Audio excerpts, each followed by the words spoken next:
What is happening, folks? Today we're going to learn how to build a bumper chart that allows us to track performance and the position of various items across a period of time. For example, let's say we have a category and within that we have products. What we want to see is how those products change in terms of ranking by their sales across time, and then by the end of that period, what position that product landed in against the others. And to show this, our bumper chart will present this information by showing you that change in positions across our time period, supported by advanced data labels that simply show you your initial position, the final position, and the changes across that time period as a final number. This visual is really insightful for showing that position, so let's simply learn how to build this in Power BI. But right before we do, I'll start off by introducing myself. I'm Raja, the Power BI guy, and I teach Power BI, SQL, and just general data content. So for more videos like this, do like and subscribe. But on that note, let's just go ahead and get started.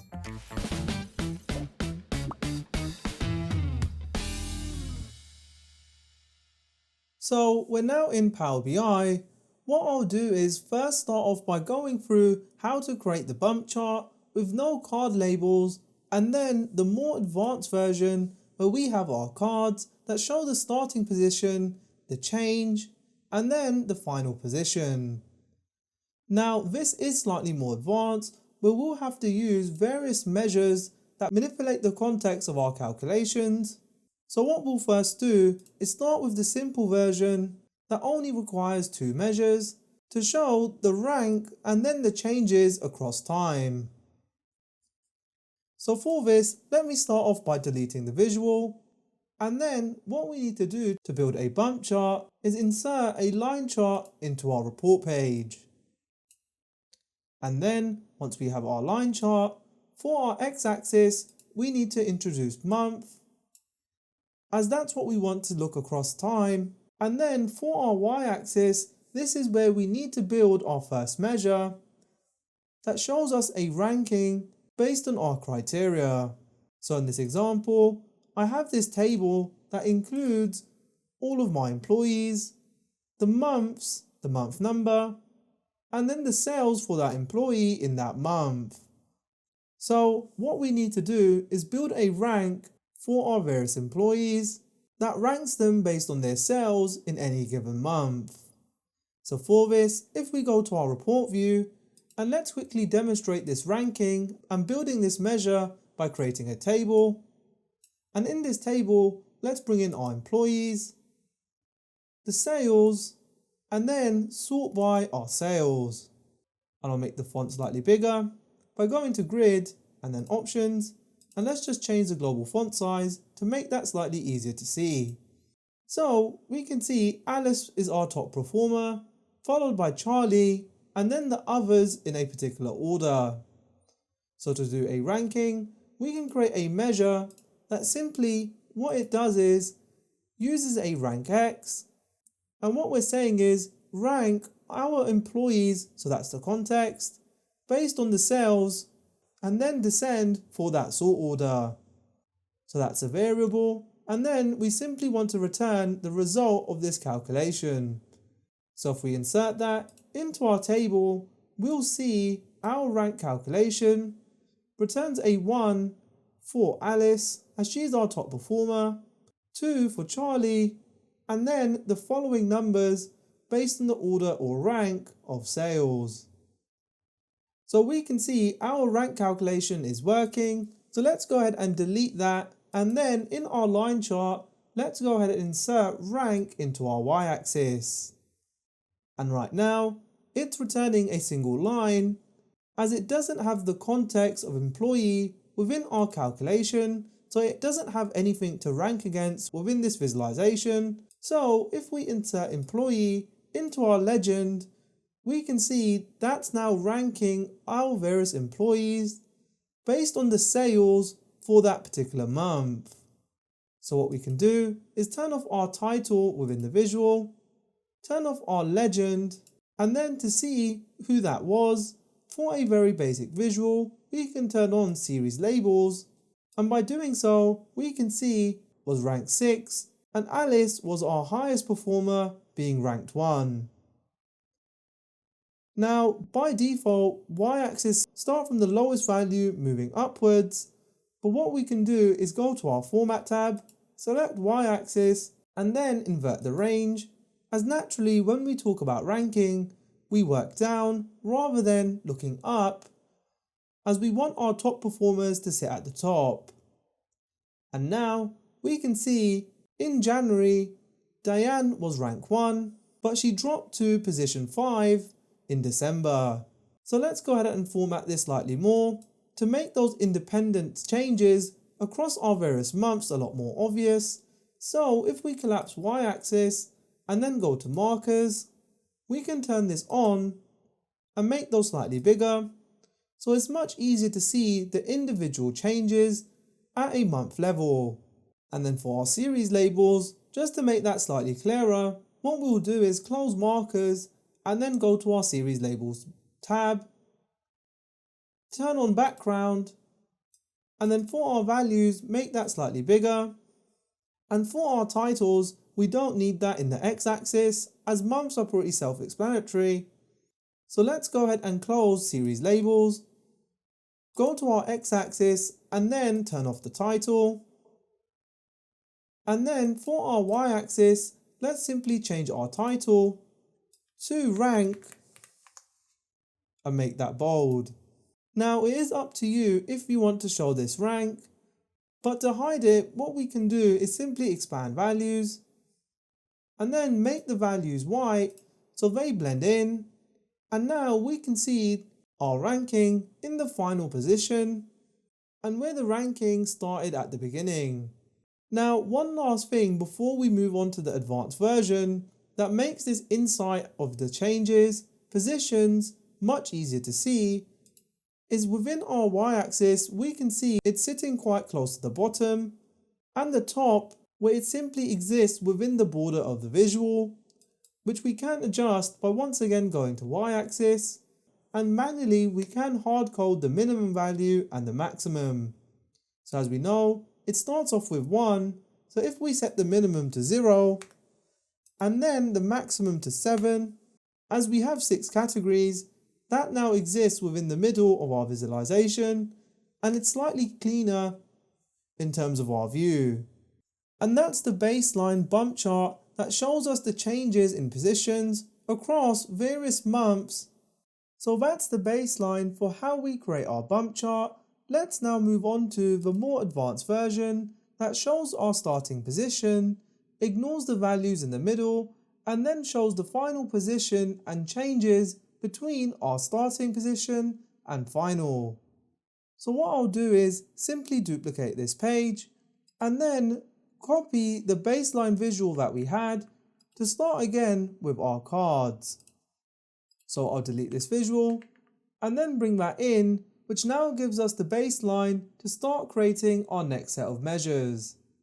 So to create our various cards, we will be using our data labels and manipulating them across our title, value and detail to give us our different indicators. So what we'll do is turn our data labels on and then simply turn off our series labels, as now we'll be using data labels to contain our various values. So let's first start off with our title, which will be the category labels for our beginning, containing the actual name of the employee, or in your use cases, any category that you want, and finally the names at the end in our final month. So if we turn off values and then take a look at this category label measure, let's quickly work through this as it may seem complicated, but it's actually really easy. But first, let's quickly insert this calculation into our title so we can see what it does as an outcome. So for the title, let's change that to custom, and then if we select add data, we can choose the category label, and now let's work through this calculation. So the first thing we have within this calculation is a variable that returns the current month number. So instead of returning our result here, let me quickly comment that out to show what that variable will do by itself when it's returned.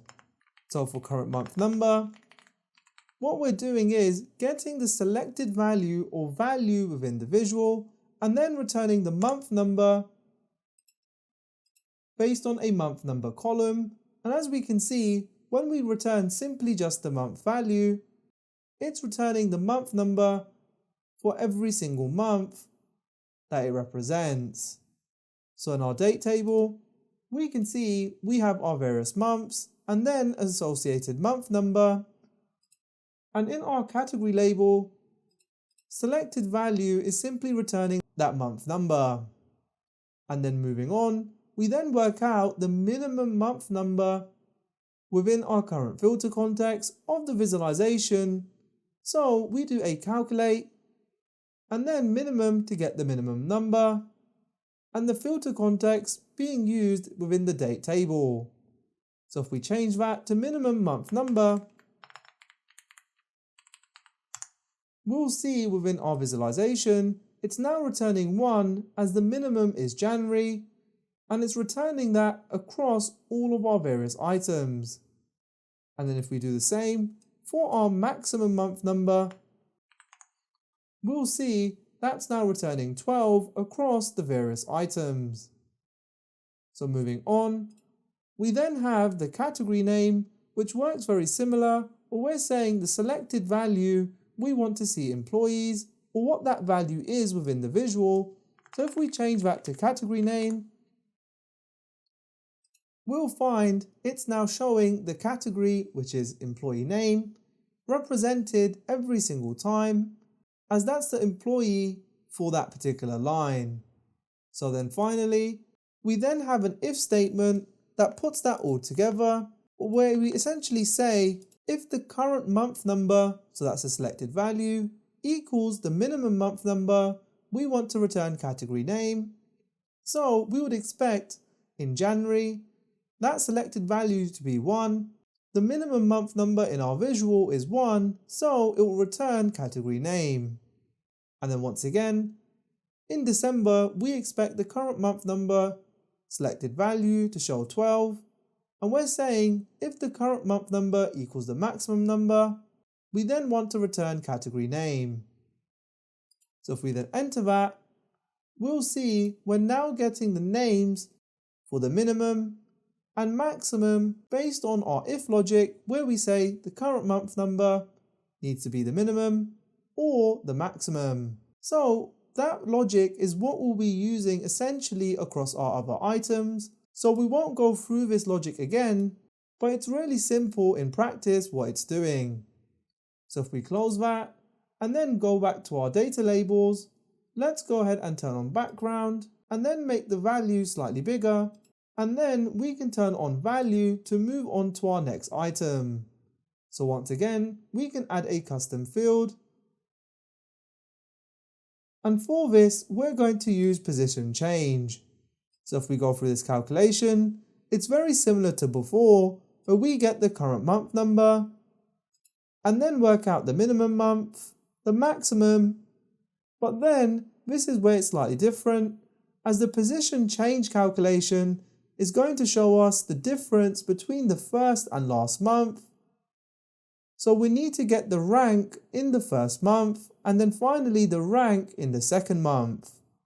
So what we're doing is we're calculating the rank by using our rank calculation that gave us the order, and then what we're doing is filtering that to the maximum number and the minimum number to give us our starting and final rank, and then to work out the difference minus the final rank by the starting rank. So using our minimum and maximum, we can work out the difference between our starting position and final position. And then in our if statement, we're simply saying we want to show this change only for the max, so at the end of our visual in December, as the change wouldn't make sense at the start, we want to see where they've ended up So what we're saying is when the final month, so the current month number, equals the maximum month number, we then want to do this calculation. And the reason we're saying if the position change is greater than 0, we want that to be a negative, is because, let's say rank 1, if it drops down to rank 2, well, that increases by 1, but that's not a positive outcome. That's actually negative as they've dropped. So in our position change, when we have a difference that's negative between our final and starting rank, when that's positive, we want to show that as a negative position change.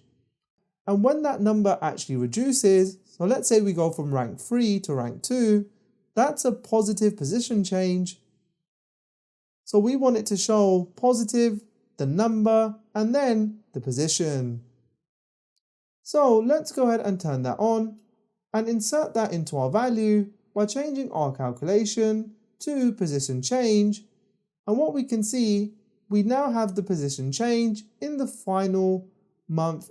Now, in terms of formatting, that value is sitting next to our title. So if we go back to our data labels and then find the layout option, we can change that from single to multi-line. Then if we click left and make our value slightly bigger and then make that bold, that's more obvious in terms of that position change. And then in terms of formatting, if we take a look at our next calculation, we can apply conditional formatting to our actual position change. So when it's positive, it's red, and when it's negative, it's green.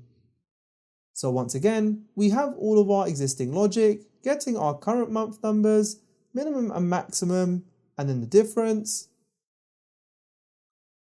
And finally, we're simply saying for the maximum month number, as we only want to do that at the end, if it's greater than 0, meaning it's gone up from, let's say, 1 to 2, we want that to be red. And when the position has gone down from, let's say, position 5 to position 2, we want that to be green. So what we've done is use our previous calculation, but then instead of returning the actual values, we're now doing a conditional format to show either red or green based on that difference. So if we insert that to the conditional formatting by selecting FX, and then instead of rules we change that to field value, we can then change our month name to use that calculation, and then if we select OK, we can see that's now green or red based on either going up a position or going down.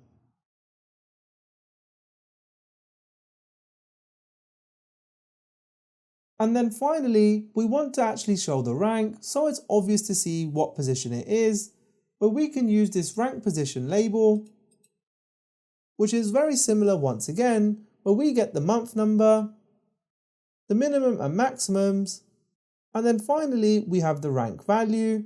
So this is working out what the rank is of our employees based on sales. And then as a result, we're saying if the current month number equals the minimum, we want that to show starting position plus the actual rank only for the minimum.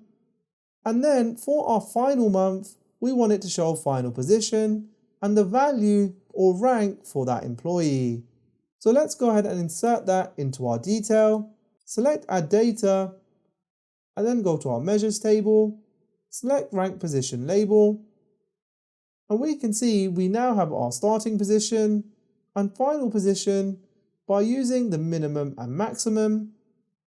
And with that, we now have our bump chart that makes these changes very obvious to see and is a fantastic way for showing performance across a period of time.